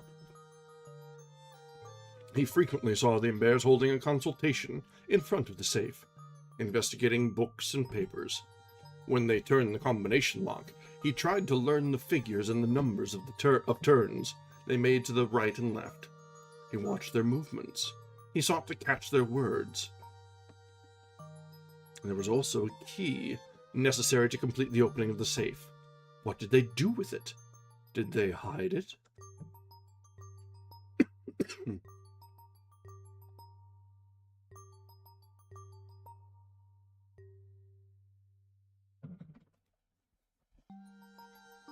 One day, he saw them leave the room without locking the safe. He descended the stairs quickly, boldly entered the room, but they had returned. "Oh, excuse me," he said. "I made a mistake in the door." Come in, Monsieur Leblanc, come in," cried Madame Imbert. "Are you not at home here? We want your advice. What bonds should we sell? The foreign securities or the government annuities?" "But the injunction," said Lupin with surprise. "Oh, it doesn't cover all the bonds." She opened the door of the safe and withdrew a package of bonds. But her husband protested. No, Gervais. It would be foolish to sell the foreign bonds. They're going up, whilst the annuities are as high as they ever will be. What do you think, my dear friend?" The dear friend had no opinion, yet he advised the sacrifice of the annuities. Then she withdrew another package, and from it she took a paper at random. It proved to be a 3% annuity, worth 2,000 francs. Ludovic placed the package of bonds in his pocket. That afternoon, accompanied by his secretary, he sold the annuities to a stockbroker, and realized 46,000 francs. Whatever Madame Imbert might have said about it, Arsène Lupin did not feel at home in the Imbert house. On the contrary, his position there was a peculiar one. He learned that the servants did not even know his name. They called him Monsieur. Ludovic always spoke of him in the same way. You will tell Monsieur? Has Monsieur arrived?" Why that mysterious appellation?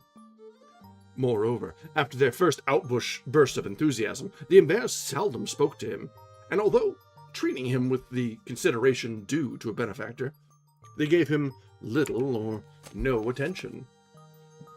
They appeared to regard him as an eccentric character who did not like to be disturbed, and they respected his isolation, as if it were a stringent rule on his part.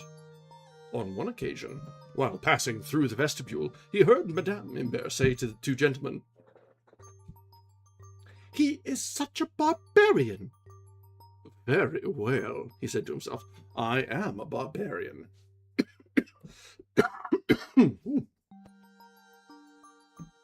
And, without seeking to solve the question of their strange conduct, he proceeded with the execution of his own plans.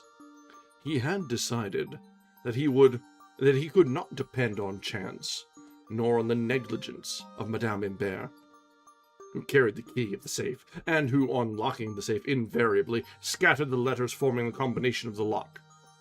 Consequently, he must act for himself. Finally, an incident precipitated matters. It was the vehement campaign instituted against the Imberts by certain newspapers that accused the Imberts of swindling. Arsène Lupin was present at certain family conferences when this new vicissitude was discussed. He decided that if he waited much longer, he would lose everything. During the next 5 days, instead of leaving the house about 6 o'clock, according to his usual habit, he locked himself in his room. It was supposed that he had gone out, but he was lying on the floor surveying the office of Monsieur Imbert. During those 5 evenings, the favorable opportunity that he awaited did not take place. He left the house about midnight by a side door to which he held the key. But on the 6th day, he learned that the Imberts, actuated by the malevolent insinuations of their enemies, proposed to make an inventory of the contents of the safe. "They will do it tonight," thought Lupin. And truly, After dinner, Imbert and his wife retired to the office and commenced to examine the books of account and the securities contained in the safe. Thus, 1 hour after another passed away. He heard the servants go upstairs to their rooms. No one now remained on the first floor. Midnight. The Imberts were still at work. "I must get to work," murmured Lupin. He opened his window. It opened on a court. Outside, everything was dark and quiet.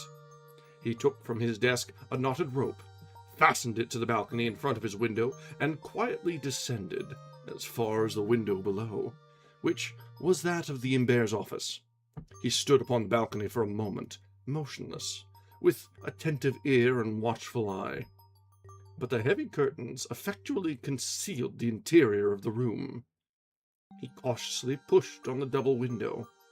If no one had examined it, it ought to yield to the slightest pressure, for during the afternoon he had so fixed the bolt that it would not enter the staple. The window yielded to his touch. Then, with infinite care, he pushed it open sufficiently to admit his head. He parted the curtains a few inches, looked in, and saw Monsieur Imbert and his wife sitting in front of the safe, deeply absorbed in their work, and speaking softly to each other at rare intervals. He calculated the distance between him and them, considered the exact movements he would require to make in order to overcome them, one after the other, before they could call for help. And he was about to rush upon them when Madame Imbert said, "Oh, the room is getting quite cold. I am going to bed. And you, my dear?" "I shall stay and finish." "Finish? Why, that will take you all night." "Not at all. An hour at the most." She retired. 20 minutes, 30 minutes passed. Arsène pushed the window a little farther open. The curtains shook. He pushed once more. Monsieur Imbert turned, and, seeing the curtains blown by the wind, he rose to close the window. There was not a cry, not the trace of a struggle. With a few precise moments, and without causing him the least injury, Arsène stunned him, wrapped the curtain about his head, bound him hand and foot, and did it all in such a manner that Monsieur Imbert had no opportunity to recognize his assailant. Quickly, he approached the safe, seized 2 packages that he placed under his arm, left the office, and opened the servants' gate. The carriage was stationed in the street. "Take that first, and follow me," he said to the coachman, and returned to the office, and, in 2 trips, they emptied the safe. Then Arsène went to his own room, removed the rope, and all other traces of his clandestine work. A few hours later, Arsène Lupin and his assistant examined the stolen goods. Lupin was not disappointed, as he had foreseen that the wealth of the Imberts had been greatly exaggerated. It did not consist of hundreds of millions, nor even tens of millions. Yet it amounted to a very respectable sum, and Lupin expressed his satisfaction. "Of course," he said, "there will be a considerable loss when we come to sell the bonds, as we will have to dispose of them surreptitiously at reduced prices. In the meantime, they will rest quietly in my desk, awaiting a propitious moment." Arsène saw no reason why he should not go to the Imbert house the next day, but a perusal of the morning papers revealed this startling fact. Ludovic and Gervais Imbert had disappeared. When the officers of the law seized the safe and opened it, they found that there what Arsène Lupin had left: nothing. Such are the facts, and I learned the sequel to them. One day, when Arsène Lupin was in a confidential mood, he was pacing to and fro in my room, and with a nervous step and a feverish eye that were unusual to him. After all, I said to him, it was your most successful venture. Without making a direct reply, he said, there are some impenetrable secrets connected with that affair, some obscure points that escape my comprehension. For instance, what caused their flight? Why did they not take advantage of the help I unconsciously gave them? It would have been so simple to say the 100 millions were in the safe. They're no longer there because they have been stolen. They lost their nerve? Yes, that is it. They lost their nerve. On the other hand, it is true. What is true? Nothing. What was the meaning of Leblanc's reticence? It was quite obvious that he had not told me everything. There was something he was loath to tell. His conduct puzzled me. It must indeed be a very serious matter to cause such a man as Arsène Lupin even a momentary hesitation. I threw out a few questions at random. Have you seen them since? No. And have you never experienced the slightest degree of pity for those unfortunate people? I! He exclaimed with a start. His sudden excitement astonished me, and I touched him on a sore spot. I continued, of course, if you had not left them alone, they might have been able to face the danger, or at least made their escape with full pockets. What do you mean? He said indignantly. I suppose you have an idea that my soul should be filled with remorse. Call it remorse or regrets, anything you like. They are not worth it. Have you no regrets or remorse for having stolen their fortune? What fortune? The packages of bonds you took from their safe.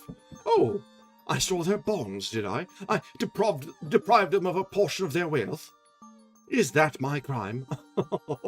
My dear boy, you do not know the truth.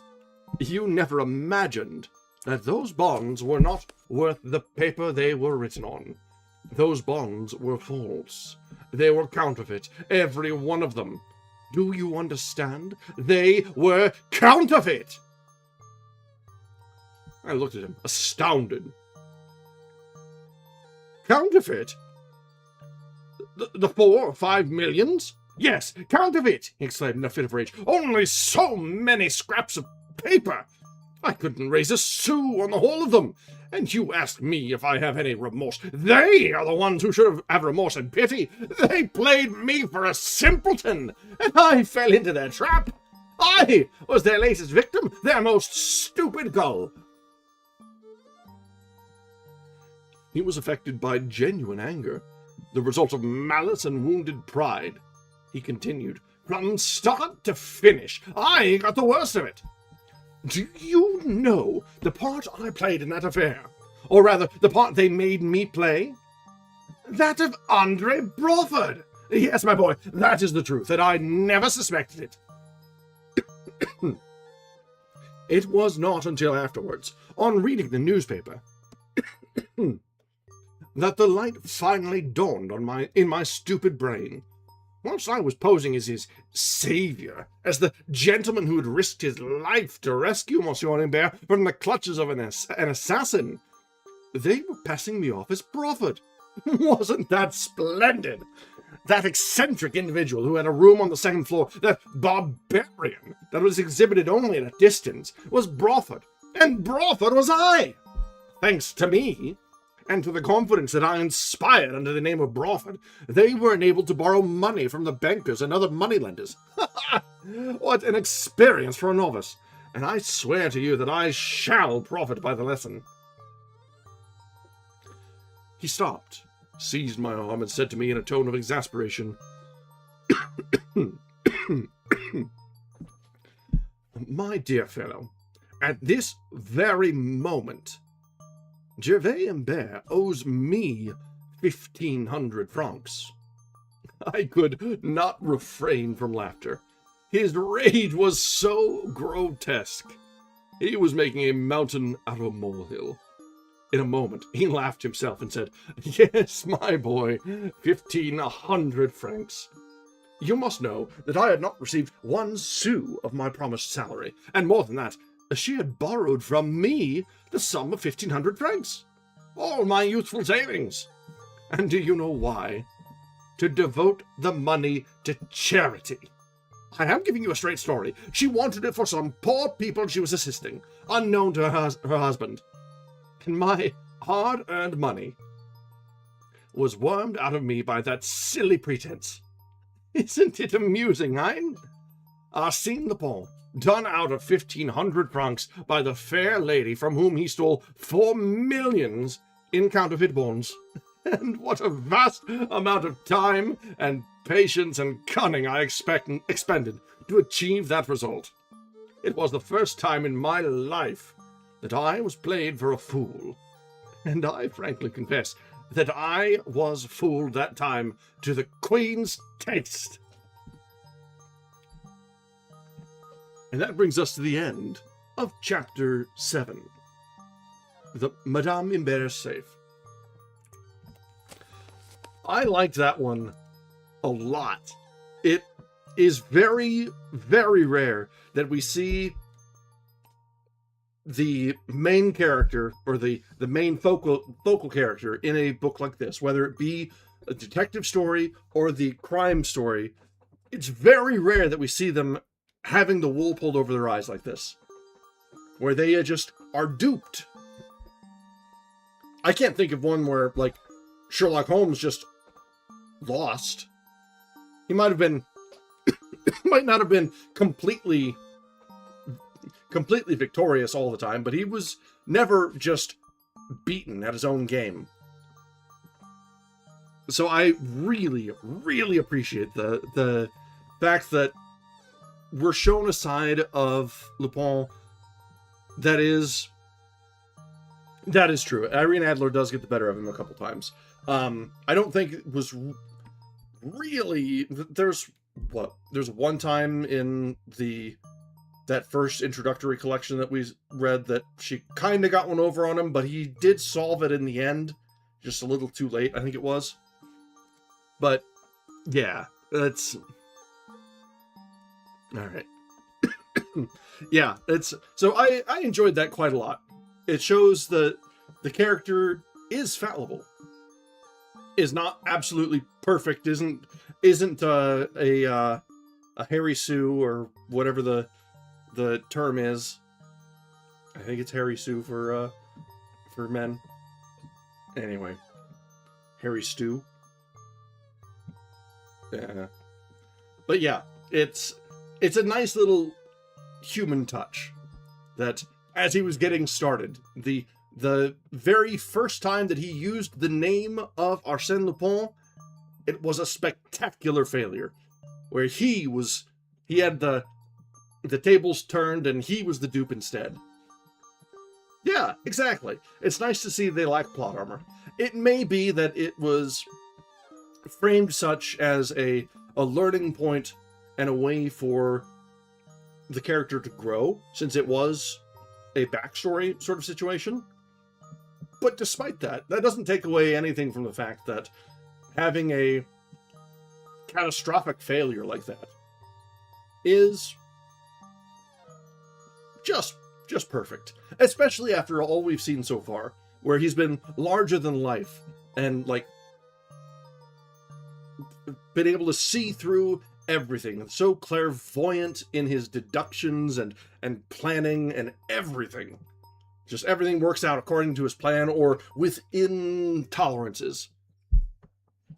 But even in the very first story we saw, he was caught because he left a few things open. So he's, even from the beginning, he's not perfect. But this one was fantastically done. So I was very happy with that, and I am ever more pleased with this book and this choice. I know we've had fun with a lot of the other books that were kind of in a mode like this. We had fun with Sherlock Holmes. We had fun with Maltese Falcon. We had fun with Murder of Roger Ackroyd. But I really, really do like seeing it from the opposite side like this. It kind of makes me want to find some, like, Moriarty-centric things, too. Although Moriarty is a little bit more evil mastermindy rather than some capers here and there. So, it might not be quite as fun. But could still be good. Could still be good. Alright, guys. So, we are just a little bit over our normal time. But, that's fine. We've spent a fair bit of time yapping tonight, so it works out in the end. So, let's go ahead and wrap up for tonight. Our next scheduled reading is going to be... Yeah, exactly. It's so lighthearted. And it's just... He's basically Sherlock with lower stakes and playing for the other team. He's clever. He's smarter than everybody else in the room. He does what he wants to do and gets away with it. It's great. Leblanc is just a very good character. I am enjoying it quite a lot.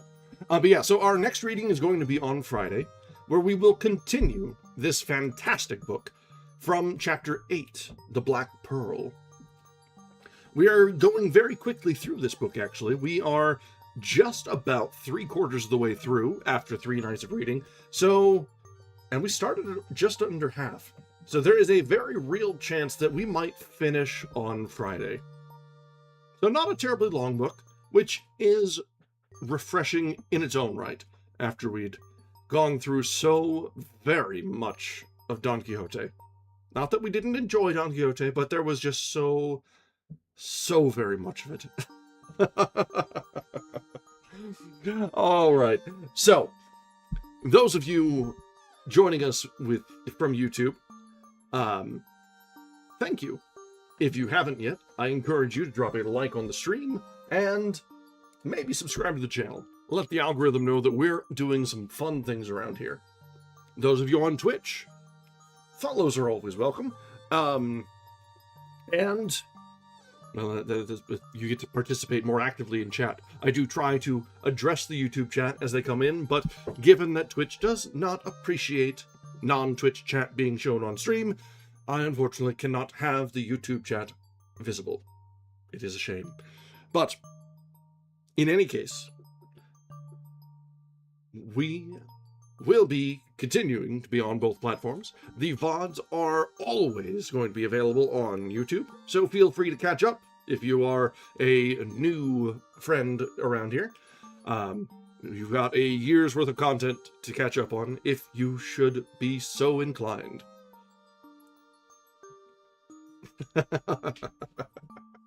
All right.